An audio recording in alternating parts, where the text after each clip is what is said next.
2025 বৰ্ষত কি পালে অসমে? 5টা বছৰত অসমক কি দিলে হিমন্ত বিশ্ব শৰ্মা চৰকাৰে?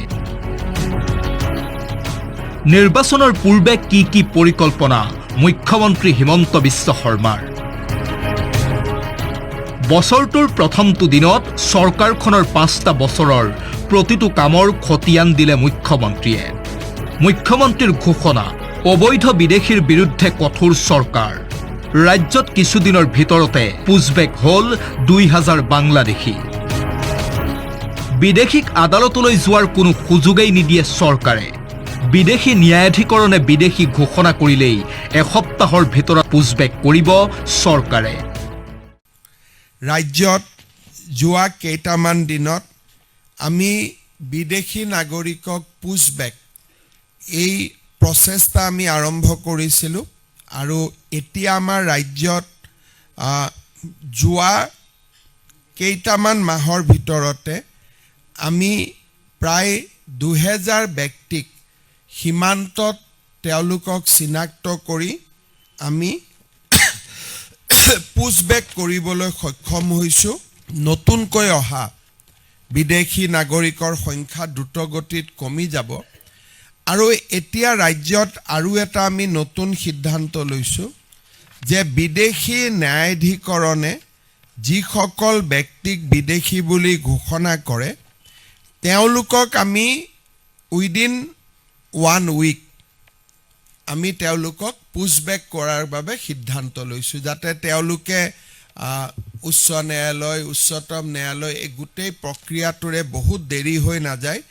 বিদেশী ন্যায়াধিকৰণে চিনাক্ত কৰাৰ লগে লগেই তেওঁলোকক আমি পুজবেক কৰাৰ বাবে সিদ্ধান্ত লৈছোঁ। 2026ত কাজিৰঙাত হ'ব বহু প্ৰতীক্ষিত এলিভেটেড কৰিডৰ। ফেব্ৰুৱাৰীত প্ৰধানমন্ত্ৰীয়ে আধাৰশিলা কৰিব 35 কিলোমিটাৰ দৈৰ্ঘ্যৰ এলিভেটেড কৰিডৰৰ। ভাৰতৰ প্ৰধানমন্ত্ৰী ডাঙৰীয়াই কাজিৰঙাৰ ওপৰত 32 কিলোমিটাৰৰ যিখন এলিভেটেড কৰিডৰ 6,957 কোটি টকা ব্যয়েৰে নিৰ্মাণৰ প্ৰস্তাৱ লোৱা হৈছে, তাৰ প্ৰধানমন্ত্ৰী ডাঙৰীয়াই আধাৰশিলা স্থাপন কৰিব। যদিও ঘৰুৱা ভাষাত আমি 32 কিলোমিটাৰ বুলি কওঁ, বৰ্তমান ইয়াৰ লেংথ 34.45 কিলোমিটাৰ হ'ব। তাৰমানে এখন লগভগ 35 কিলোমিটাৰৰ এলিভেটেড কৰিডৰ হ'ব। ইফালে এই বৰ্ষতে ভূটানলৈ হ'ব ৰেল যোগাযোগ। ফেব্ৰুৱাৰীতে কোকৰাঝাৰ গেলেফু সংযোগী ৰেল সেৱাৰ আধাৰশিলা কৰিব প্ৰধানমন্ত্ৰীয়ে।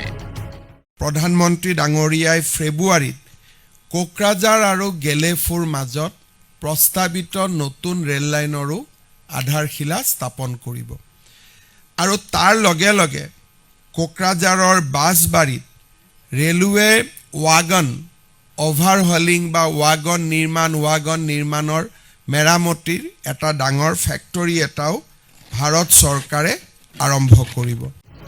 নতুন বছৰটোত ৰাজ্যৰ কৰ্কট চিকিৎসা সেৱাৰ অভিনৱ উত্তৰণ ঘটাব চৰকাৰে।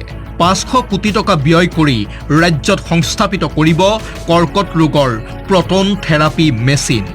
ইতিমধ্যে চৰকাৰে প্ৰস্তাৱ লোৱা 17খন কৰ্কট চিকিৎসা প্ৰতিষ্ঠানৰ 9খন সম্পূৰ্ণ হৈ উঠিছে।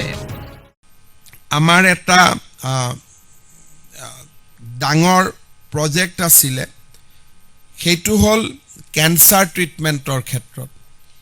কেঞ্চাৰ ট্ৰিটমেণ্টৰ ক্ষেত্ৰত ৰেডিঅ'থেৰাপিত লাহে লাহে মানুহে বা আমাৰ বিভিন্ন চিকিৎসালয়বিলাকত আমি নতুন নতুন ৰেডিঅ'লজিকেল ইকুইপমেণ্ট আনিবৰ কাৰণে আমি সক্ষম হৈছোঁ।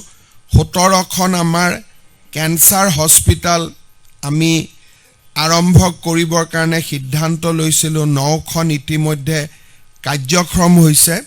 500 কোটি টকা ব্যয় কৰি আমি অসমত প্ৰটন থেৰাপি মেচিন আমাৰ কেঞ্চাৰ গ্ৰীডত আমি আনিবৰ কাৰণে সিদ্ধান্ত লৈছোঁ। বছৰৰ প্ৰথম দিনত আন এটা ভাল খবৰ দিলে মুখ্যমন্ত্ৰীয়ে। RBI তথ্য অনুসৰি বিগত 5 বছৰত দ্ৰুত অৰ্থনৈতিক বিকশিত ৰাজ্যৰ শীৰ্ষস্থানত অসম। 2020 আৰু 25 এই 5 বছৰত অসমৰ ইকনমিক বা অসমৰ বিত্তীয় ব্যৱস্থাক দেশৰ ভিতৰতে ফাষ্টেষ্ট গ্ৰয়িং ষ্টেট হিচাপে ৰিকগনাইজ কৰিছে আৰু ই এনেকুৱা নহয় যে উত্তৰ পূৰ্বৰ ভিতৰত পূৰ্বাঞ্চলৰ ভিতৰত সমগ্ৰ দেশৰ ভিতৰতে 2020 আৰু 2025ৰ ভিতৰত সমগ্ৰ দেশত বিকাশৰ গড় আছিলে 29%, কিন্তু আমাৰ ৰাজ্যখনত 2020 আৰু 25ৰ ভিতৰত আমাৰ অৰ্থনীতি 45% হাৰত বা 5 বছৰত 45% গ্ৰোথ হয় বা আমি গ্ৰোথ ৰেজিষ্টাৰ কৰোঁ। অসম আৰক্ষীয়ে অভূতপূৰ্ব সফলতা লাভ কৰিলে এই 5টা বছৰত। অপৰাধ বিচাৰৰ 3খন নতুন আইন ৰূপায়ণত শীৰ্ষস্থান অধিকাৰ কৰিলে অসমে। 5 বছৰত ৰাজ্যত অপৰাধৰ সংখ্যা হ্ৰাস পালে 43,000লৈ। ৰাজ্যত আৰক্ষীয়ে চাৰ্জশ্বীট দাখিল কৰাৰ হাৰ হ'লগৈ 81%। দেশত প্ৰণয়ন কৰা 3খন যি নতুন ক্ৰিমিনেল আইন, ইয়াৰ প্ৰয়োগ আৰু ৰূপায়ণৰ ক্ষেত্ৰত অসমে বৰ্তমান ভাৰতৰ প্ৰথম স্থান অধিকাৰ কৰি আছে। আমাৰ পিছতে হাৰিয়ানা, আৰু আমি 3খন ক্ৰিমিনেল ল ৰূপায়ণৰ ক্ষেত্ৰত আজি আমি দেশৰ ভিতৰতে প্ৰথম ৰাজ্য হিচাপে ভাৰত চৰকাৰে আমাক অভিহিত কৰিছে। যিখন ৰাজ্যত প্ৰতি বছৰে 1,33,239টা ক্ৰাইম হৈছিলে, সি এই যোৱা 5 বছৰত 43,748লৈকে হ্ৰাস পাইছে। আপোনালোকে জানি ভাল পাব যে এই সময়ছোৱাৰ ভিতৰত আমি কোৰ্টত, অৰ্থাৎ এটা গোচৰ হ'লে সদায় মানুহৰ এটা অভিযোগ থাকে যে পুলিচে চাৰ্জশ্বীট নকৰে। এতিয়া আমাৰ অসমত পুলিচে চাৰ্জশ্বীট কৰা অপৰাধৰ সংখ্যা 81%লৈকে বৃদ্ধি পাইছে। মুখ্যমন্ত্ৰীয়ে লগতে উল্লেখ কৰিলে ৰাজ্যত কঠোৰভাৱে চলি আছে ড্ৰাগছ বিৰোধী অভিযান। 5 বছৰত ৰাজ্যত জব্দ হ'ল 3,000 কোটি টকাৰ ড্ৰাগছ। যোৱা 5 বছৰত আমাৰ ৰাজ্যত 2,919 কোটি টকা মূল্যৰ ড্ৰাগছ আমি জব্দ কৰিব পাৰিছোঁ, আৰু ড্ৰাগছৰ বিৰুদ্ধে আমাৰ যিখন যুদ্ধ, তাত 3,000 কোটি টকাৰ ড্ৰাগছ জব্দ কৰাই আমাৰ বাবে এটা সফলতা বুলি আমি নিশ্চিতভাৱে ক'ব পাৰোঁ।